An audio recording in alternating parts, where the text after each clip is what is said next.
Oftentimes, we're pessimistic by nature, especially in sales, and we think we're worse off on this deal than we are. I want you to be optimistic on this deal, okay? And so what I want you to do is I want you to send over an email to her.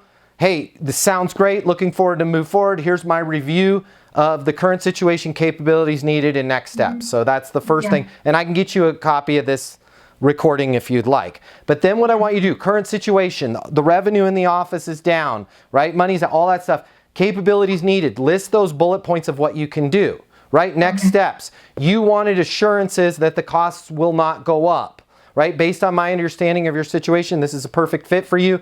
I've attached, and just if you can attach, and this is not, I've attached case studies, documents, I've attached, give her, and I know this isn't the optimum way you want to do this, but let's let her be in the driver's seat. Attach both ways for both products that she can buy.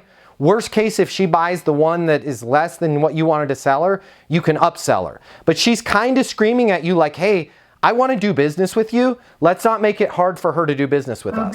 So let's and I know that you're like, but I want to give her some love, you know, like I want to have a conversation. I want to give her a hug. Sometimes we've got to just like get out of our own way. And sometimes they just want to buy the stuff, right? So current situation, capabilities needed, next steps, here's the two options. And make sure in that email that you address.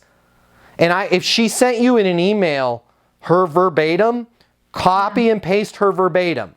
I have you covered on this. Based on my understanding of the situation, this is a fixed cost that's not going to go up, right? Address that concern. And that's a concern. That's not even an objection. Because she just wants to make sure you're not going to do that to her.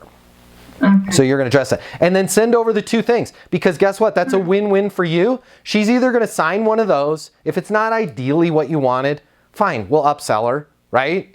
Or she's going to go, hey, I need this, this, and this. But either way, you're going to move forward.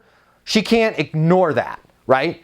If she does, you're going to send her that email today. Today's Wednesday. You're going to wait until Friday, and your voicemail is going to be, hey, it's Zena calling to see if it makes sense to execute one of those two options I sent over to you. You know? And then you're just going to keep repeatedly leaving that voicemail. And you're going to have that even keel tonality in your voice. You're not going to say anything like, I haven't heard from you. It's been 2 weeks. Don't do any of that. Right? Which option would you like to execute with me? Correct. You got it. Does it make sense to move forward on one of those two options? And if they say no, what's a good next step then?